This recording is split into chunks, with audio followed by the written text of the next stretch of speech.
Hey, it's Dr. G. And whether you've been a longtime listener or you're new to the podcast, welcome. Have you ever felt like you wanted to start over or reinvent your life?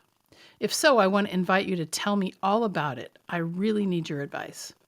And to reward you for your time, I'm going to be choosing 9 listeners to join me on a free one-on-one relaunch game plan call. This call is designed to help you get clear on your specific goals so you can relaunch your life. To join in and be eligible for the free call, go to discover.drgordon.me. That's discover.drgordon.me and answer all the questions. I look forward to reading your responses and talking to you soon. Thanks for your help, and thanks for launching your life with me.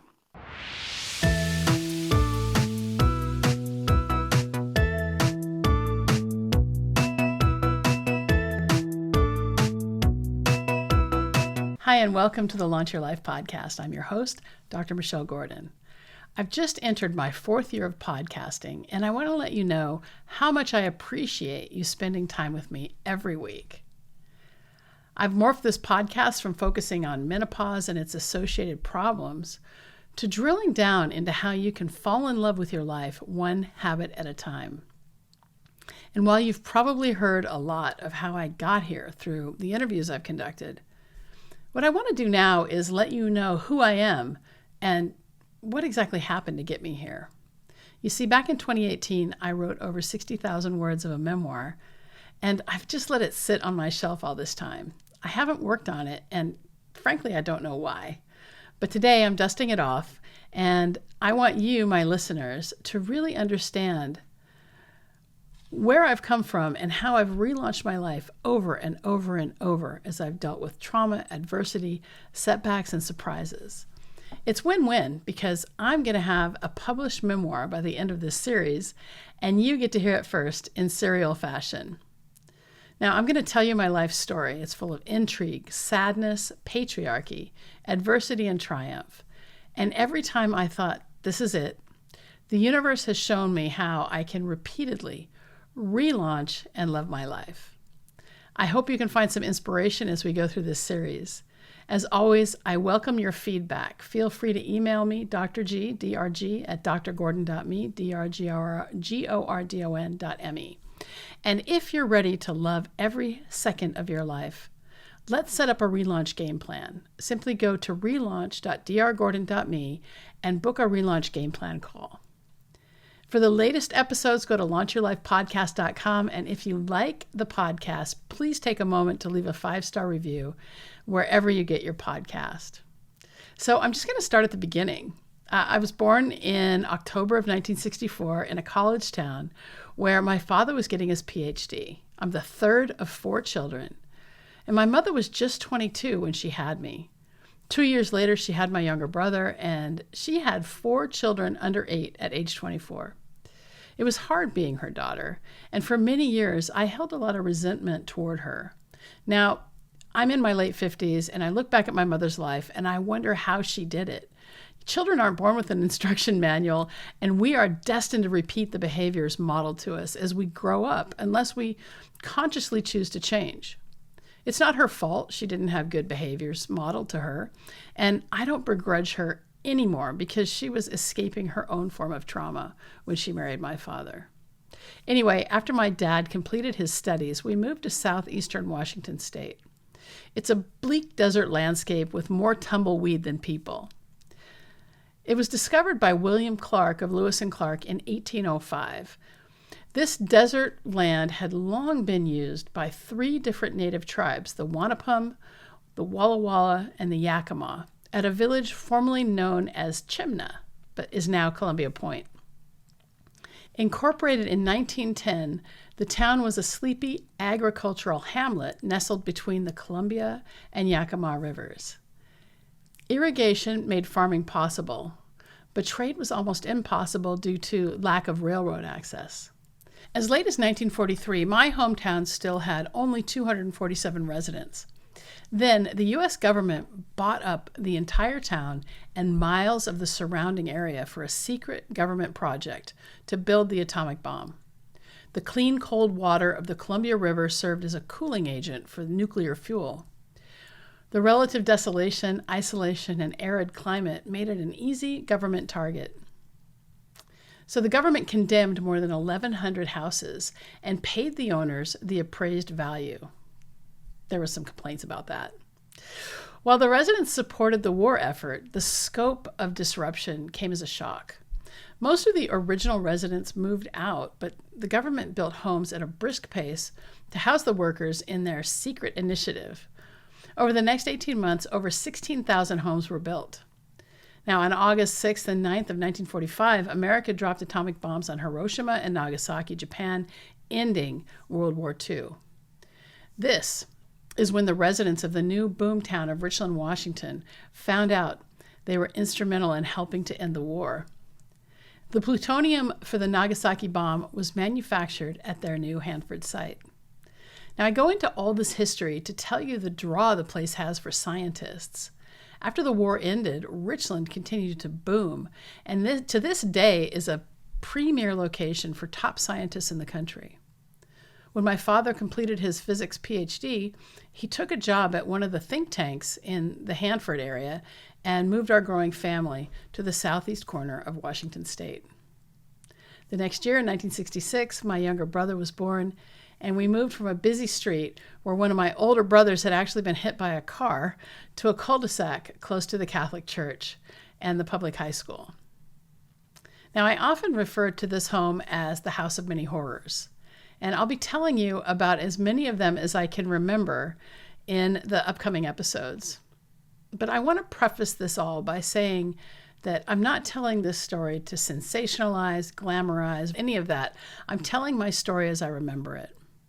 Having said this, I know memory is faulty, and what I remember may not be what others remember from the same period. But this is my story, and I'm going to tell it the best I know how. So when we moved to the cul-de-sac, I was about 3 years old. And shortly after moving, we took a family trip to my mother's hometown of San Diego, California. And my very first memory is holding my mother's hand at Disneyland while the Yeti was making scary noises from the Matterhorn ride, and I was begging to go on the colorful spinning teacups.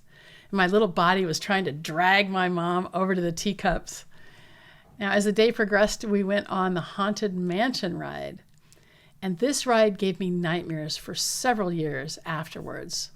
I dreamt of these scary blue-gray monsters flying up in the sky in front of me, and I'd wake up anxious and afraid while it was still dark in my new room. And maybe it was a combination of the stress of the move and the visuals from the ride causing my night terrors, but I realized that the Haunted Mansion was the cause of all of my childhood nightmares, at that time anyway, when I went to Disneyland again in my 20s. And what happened for me was the recognition removed even the fear of memory, as I was able to fully rationalize what my 3-year-old brain was trying to figure out. But back to the house on the cul-de-sac. There was a tree in the front yard, and I loved climbing trees. But one time I got stuck in it, and everyone made fun of me, and I had to figure out how to get down. We also had rolling hills in front of the house and concrete steps that created a walkway up into the house. And when I was about 5 or 6, I took a handheld weed trimmer to the steps, one of those ones with the clicky things. And I was going to clean it up, and I intentionally put my left thumb in the blades. I'm not sure why I did that. I still have the scar, and I'm lucky I didn't chop off my thumb. My younger brother and I would take the legs off of daddy long-legged spiders to watch them wiggle and kind of seem alive, even though they were disembodied. I see this as cruel now, but I remember our father showing this as some sort of a trick. And I was always fascinated with science, so I used a magnifying glass to focus the sun onto paper to make it burn, and sometimes the odd ant. I used magnets in the dirt to collect iron filings and clean them obsessively until no more dirt was present. As a tomboy, I played with trucks. I climbed trees. I got dirty in the mud or muck with abandon. And I always wanted what my older brothers had.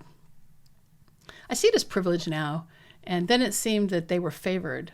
So I did what they did and played with their toys because I wanted to be treated the same. I wasn't. I was about 5 or 6 years old the first time I remember being the object of a man's sexual perversion. In this case, it was my grandfather. Now, my grandfather had a huge cattle ranch in northeast Washington state on the Idaho border. And when we went to visit as a family, it was so much fun. There was a stream behind the house where trout ran, and the land was rugged. I have fond memories of the ranch when we went with my family, my mom, my brothers, my father, and I loved it so much I begged for months to go by myself. I thought I would be able to play outdoors, run, fish, help my grandfather milk the cows and my grandmother make meals. This was a pipe dream, though. I'm not really sure why my parents let me go. Maybe it was my unrelenting asking. I recall a deep desire to go by myself and asking my brothers if they wanted to go by themselves too. So I went, and the day was fun. But the next day I screamed at the window until my dad came. Now, of course, my parents and my grandparents just thought, well, my grandmother anyway, just thought I was homesick. I was, but only because I had been assaulted while I slept. Turns out my grandfather was a pedophile, and he not only abused me, but his now deceased daughter and my deceased father. He was a real piece of shit who called his wife woman and truly only thought women and girls were there for the service and pleasure of men. More on this to come. But interestingly, even after they moved from the ranch, I became physically ill every time we visited the house for the rest of my life. And this was the first time I had to relaunch my life. It's not unreasonable for a child to expect to be safe in the presence of their grandparents. I wasn't, and I had to adapt to protecting myself as a child. Of course, no one actually ever asked me or my grandparents what happened. And my brain did its job and buried the facts of the encounter until I was about 19. Imagine my surprise and relief at realizing it wasn't me. Unfortunately, this was the first of many traumas of my young life. Now, again, I'm not telling you this to sensationalize or to get sympathy. I'm telling you because it happened. And without these experiences, I would not be who I am today. It took a long time for me to realize that while things happened to me that were out of my control, I have the power to decide how I want to respond to them and how I choose to allow them to shape my life going forward. My 5-year-old self relaunched by walling off the memory, and my adult self relaunched by letting go of being a victim. Next time on the Launch Your Life podcast, I'll continue the story of my childhood. And if you like this episode, please subscribe so you won't miss any episodes. And also, please leave a 5-star review wherever you get your podcasts. If you're ready to relaunch your life, I invite you to book a call with me at relaunch.drgordon.me. See you next time.